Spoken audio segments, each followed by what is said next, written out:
Okay, so this one you sent over, Yeah. World War II from the Frontlines. Yeah, It's a Netflix docuseries, it is. and it seems to be getting a lot of buzz online. It is? Some good, some not so good. Right. 6 episodes, Uh, a lot of archival footage and Mhm. perspectives from all sides of the conflict. Different sides. So, Yo. it seems like it would be great, but Yeah. is it actually any good?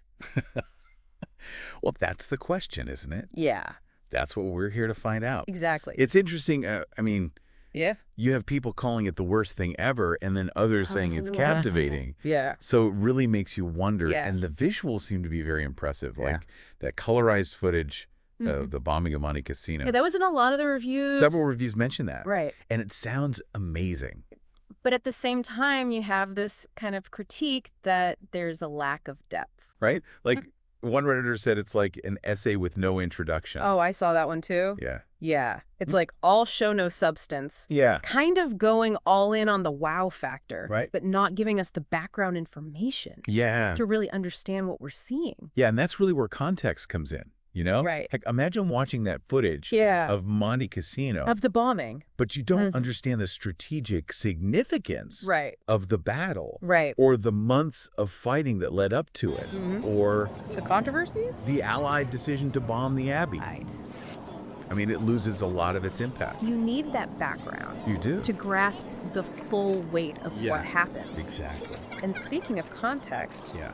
one viewer pointed out a specific inaccuracy Oh, really? that really stood out to them. Okay. The docuseries claims that after the failed attempt to take Moscow, Yeah. Hitler simply turned his attention south to Stalingrad. Huh, I see. And the viewer was like, no. Yeah. That's not exactly what happened. Well, that's a pretty big oversimplification. Right. And it's a good point that they bring up because Mhm. portraying Hitler's decision to attack Stalingrad as just this simple change in direction Mm-hmm. really ignores all the complex factors that Yeah. were at play. So it's not just like, Yeah, oh, we got the date wrong. right. It's about, It's misrepresenting yeah, the strategic thinking and Yeah. motivations behind a major turning point yeah, in the war. exactly. Simplifying complex events in a historical documentary isn't just about getting the facts straight. Right. It's about presenting A more nuanced. a nuanced and accurate understanding Yes. of the past. Of the past. And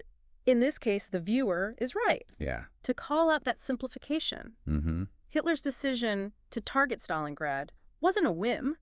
Right. It was a complex interplay of factors. Right. Access to oil fields. You know, Yeah. logistical challenges Right. on the Eastern Front Mm-hmm.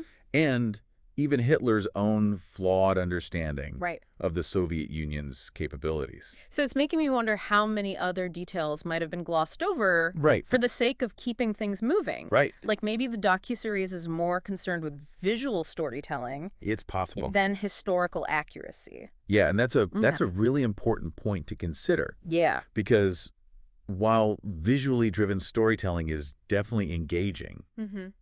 it shouldn't come at the cost of accuracy. Right. Right. Oversimplification can create A distorted view. a distorted view of history, Yeah. and every detail matters. Right. Because it contributes to a deeper understanding Yeah. of the cause and effect that shape the world we live in today. So even if those inaccuracies seem minor, Yeah. they can snowball Would be the into point. bigger misconceptions. Frankly. It's kind of worrying. Yeah. But hold on. Not all the reviews were negative. Oh, okay. One reviewer praised the docuseries for its inclusion Okay. of personal accounts, Oh, interesting. particularly those from non-soldiers. Huh. And they mentioned the ghetto footage Yeah. as being especially impactful. Wow. So do you think those personal stories can help balance out That's a great question. some of the historical shortcomings? It brings us to another layer of this documentary. Yeah. The power of individual experiences. Right. While factual accuracy is vital, Mm-hmm. these firsthand accounts provide Yeah. a human dimension Right. that can be profoundly moving Yeah. and insightful. They remind us that history isn't just about Yes. dates and battles. It's Yeah. about the lives of real people Exactly. caught in extraordinary circumstances. Right. It's like getting a glimpse into what it was actually like Yeah. to live through those Yeah. moments. Beyond the grand narratives and Yeah. strategic maps. Absolutely.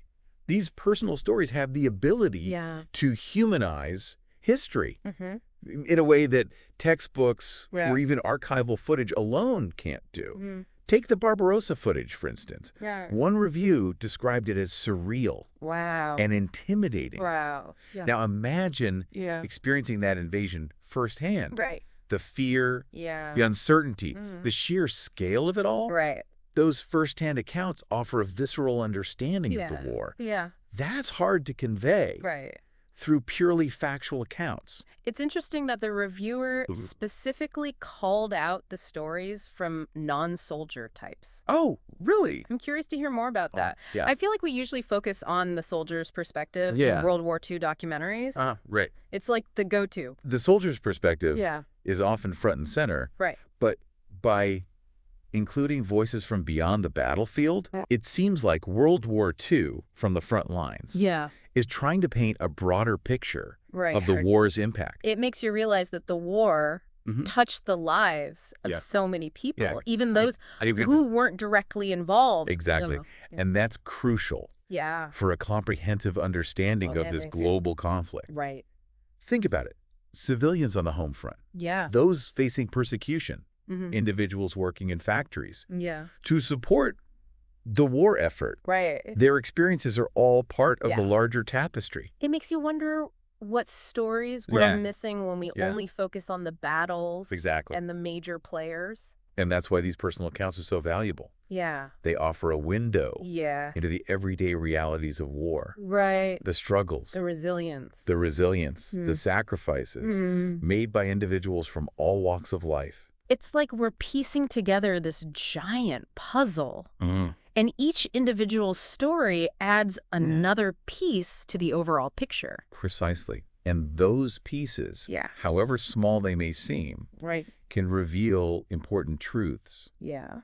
about the past, About the past. the experiences of women, children, minority groups, Mm-hmm. those on the home front. Yeah. They all contribute to a Sure. richer, more nuanced understanding Yeah. of the war's impact. It's a reminder that history isn't just about kings and generals. Yeah. It's about ordinary people Right. caught in extraordinary circumstances. Exactly. So it sounds like World War II from the front lines Yeah. has stumbled a bit when Yeah. it comes to providing the historical context Right. that helps us make sense of all the footage, Yeah. but it's also attempting to broaden our understanding of the war by including these Personal yeah. narratives. And I have to admit, I'm still on the fence about whether I'd recommend it. It seems like we have a bit of a paradox here. Yeah. Visually stunning, Yeah. yet potentially lacking in depth, Right. raising concerns about accuracy, Mm-hmm. yet offering powerful personal accounts. Right. It's a tricky balance. Yeah. And ultimately, it's up to each viewer Right. to decide whether the pros Yeah. outweigh the cons. Okay, so we've got this tension Yeah. between entertainment and historical accuracy. Hmm. On one hand, I can see how captivating the visuals and Yeah. personal stories can be. Sure. But on the other hand, I'm concerned about Yeah. those potential inaccuracies Hmm. and the lack of historical context. Right. It seems like a real mixed bag. It is. It is. And, Yeah. and that's what makes this docuseries so interesting. It raises important questions about Yeah. what we should expect from historical documentaries. Mhm. Should entertainment value be prioritized Right. above all else? Or is it essential to maintain a high level of accuracy, Right. even if it means sacrificing Yeah. some of the visual flair? Those are tough questions. They are. Especially in a world Yeah. saturated with information Right. where it can be hard to discern It can be. fact from fiction, Absolutely. especially when dealing with a topic Right. as complex and emotionally charged As World War II. as World War II. You've hit the nail on the head. Yeah. That's why critical thinking is so crucial. Right, We can't just passively absorb information. right. We need to question it, Yeah, consider different perspectives, Yeah. and seek out additional sources right. to form our own conclusions. So are you saying people shouldn't watch World War II from the front lines? Not necessarily. Okay. Instead of asking, is it good or bad? Yeah, Maybe a better question is, right. what can I learn Mm. from this docuseries? Yeah, And how can I supplement that knowledge right, to gain a more well-rounded understanding right, right. of World War II? I see your point. Yeah. It's about using the docuseries as a starting point Right. for our own. For your own deeper dive into the history. Exactly. Think of it as a gateway, an invitation to delve deeper into this complex and multifaceted event. So it's less about judging the docuseries as good or bad. Exactly. And more about using it as a springboard for our own exploration. For your own exploration of World War II history. This is where it gets really interesting for you, dear listener. What stood out to you? Were you captivated by the footage? Right. Or did you find yourself craving more context? Did the personal stories resonate with you? Yeah. Or did you feel skeptical about the historical accuracy? Yeah, good questions. We're challenging you to go beyond the docuseries. Yes. Grab a book, explore online archives, listen to podcasts like ours. Right. The resources are endless. They are. Use this docuseries as a starting point. Yeah. But don't let it be your only source. Exactly. And remember, history isn't static. Right. It's an ongoing conversation. Yeah. A constant process of discovery and reinterpretation. Right. So engage with the material. Yeah. Form your own opinions. Right. And don't be afraid Yeah. to challenge conventional narratives. Beautifully said. Thank you. And who knows? Yeah. Maybe your own deep dive will lead to an entirely new perspective on World War II. That's the beauty of history. Yeah. There's always more to learn. Right. More to uncover. Yeah. More to understand. Well, on that note, we'll wrap up this deep dive. Thanks for joining us. Yeah. As we explored the fascinating and sometimes frustrating world of historical documentaries. It is a fascinating world. It is. For sure. Keep those minds curious and those questions coming. Absolutely. Yeah, like we're being challenged to become more than just passive viewers. Right, yeah. We need to be active participants in our historical understanding. I'm really feeling that. Yeah. Okay, so to recap. Yeah. We have World War II from the Frontlines presenting this visually stunning experience. Yes. But potentially at the expense of accuracy and depth. That's the tension, right? Right. And we talked about the example of Hitler's advance on Stalingrad and how the docuseries oversimplified a very complex strategic situation. Simplifying it in a way that misses those crucial details about the war's Eastern Front. Right. It's a good reminder that even seemingly small inaccuracies can have a ripple effect on our overall understanding. Right, because it's not just about memorizing dates and battles. It's about understanding the why. Why, exactly. Behind those events, and that's where the context comes in. Precisely, and that's why that Redditor's analogy of the essay with no introduction really resonated with me. It's a good one. It is. Because without that solid foundation of historical context, the events we're seeing in the footage, they lack the weight and meaning they deserve. You know? Okay, I'm with you on that. Okay. So back to the bombing of Monte Cassino. Yeah. While the visuals might be impressive, you're saying that we're missing out on a deeper understanding. But its significance within the broader context of the Italian campaign. Exactly. The bombing was a controversial decision with lasting repercussions. Yeah. The docuseries could have explored the debate surrounding the targeting of a historical and religious site, the impact on the local population, and the long-term implications for the Allied advance. They're presenting us with these captivating puzzle pieces, but without the picture on the box, we can't fully appreciate how they fit together. That's a fantastic analogy. Thanks. It really highlights the importance of both the micro and macro perspectives in historical understanding. We need those individual pieces, but we also need the framework to make sense of them. Okay, so we've established that historical context is crucial. It is. But I'm curious about those personal accounts. We touched on the impact of the ghetto footage and the Barbarossa invasion. But what other kinds of perspectives? Well, think about the home front experience. Okay.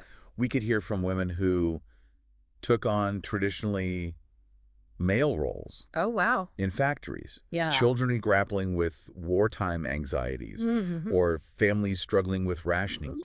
And the constant fear of error rates. It's fascinating to consider it is. how these everyday experiences far removed from the front lines, we're still so deeply intertwined with the war effort. And by including those voices, the docuseries has the potential to challenge our traditional understanding of who participates in war and how it expands our definition of the front line. Okay. I see how that can add a whole new layer to the narrative. It does. But I'm wondering if the docuseries manages to effectively weave these personal stories with the larger historical context.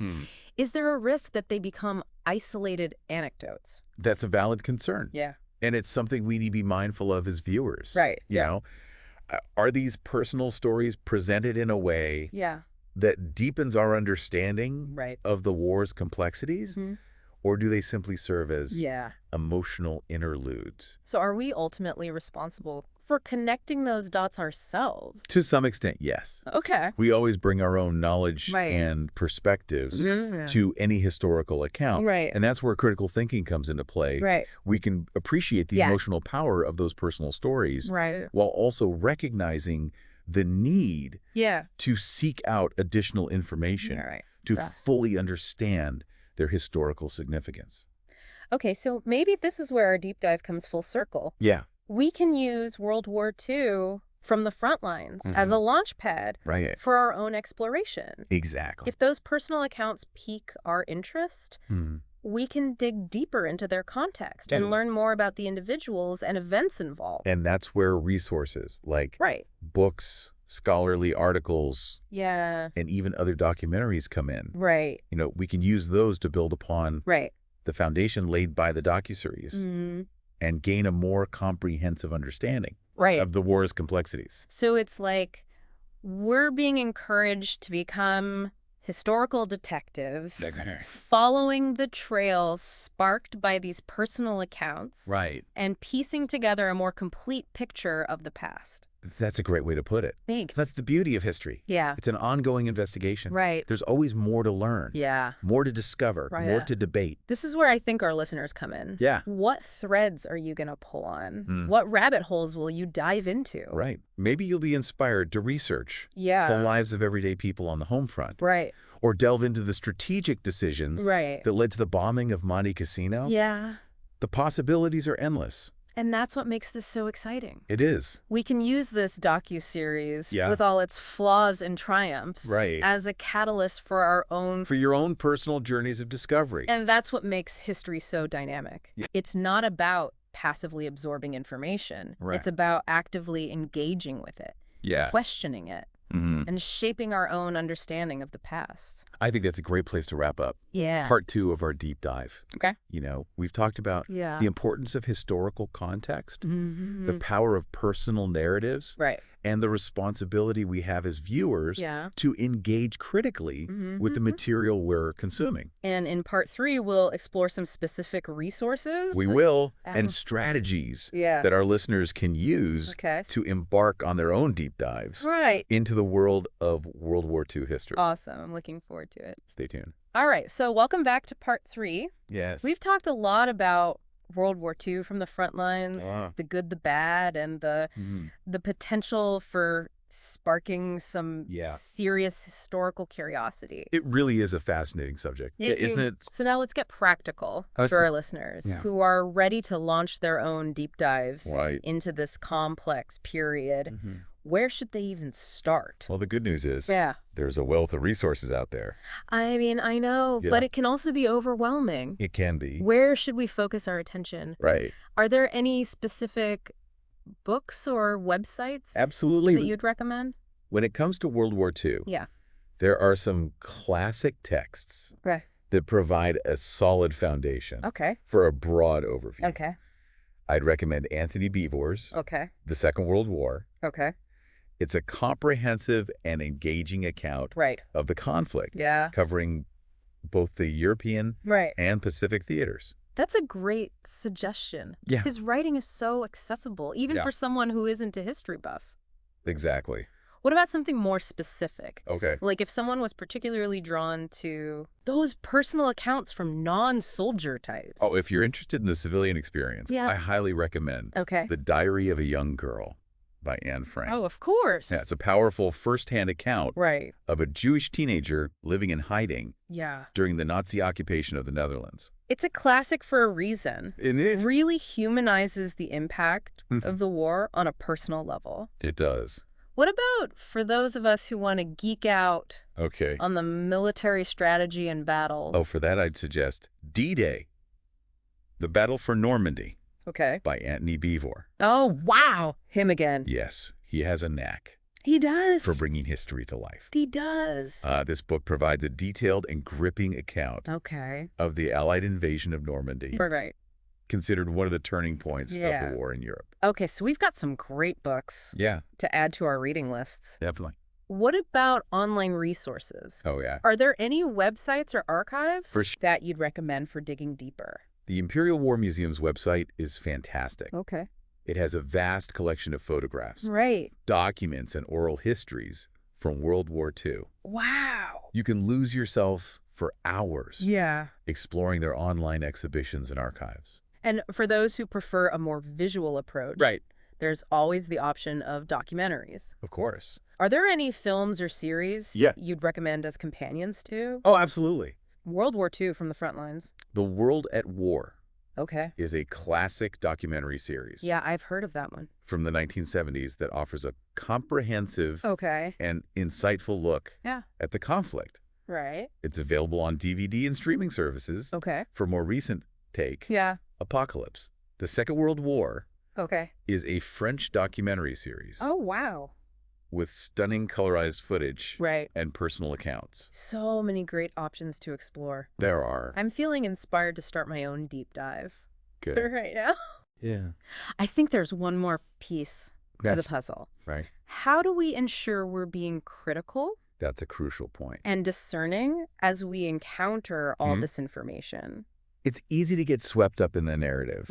Especially when it comes to a topic as emotionally charged as World War II.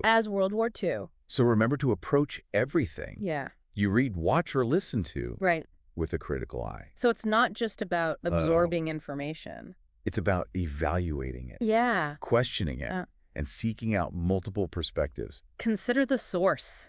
Yes, consider the source. Who wrote the book or produced the documentary? What are their biases? Yeah, are they presenting a balanced view of events? And don't be afraid to challenge conventional narratives. History is full of nuance and complexity. And there's always more than one side to the story. You're reminding me that learning about history is an active process, not a passive one. Exactly. It's about engaging with the material, asking questions, and forming our own conclusion. Precisely. And remember, there's no one right way to learn about World War II. Exactly. The key is to stay curious, be open to new perspectives, and never stop exploring. Beautifully said. Thank you. So to our listeners, whether you loved World War II from the front lines or found it lacking, use it as a springboard. Let it spark your curiosity and guide you toward a deeper understanding of this pivotal moment in history. There's a whole world of knowledge waiting to be discovered. There is. So dive in. And as always, keep those minds curious and those questions coming. Absolutely. Thanks for joining us. It was my pleasure. For this deep dive into World War II from the front lines. A fascinating series with a lot to unpack. Yeah, for sure. For sure.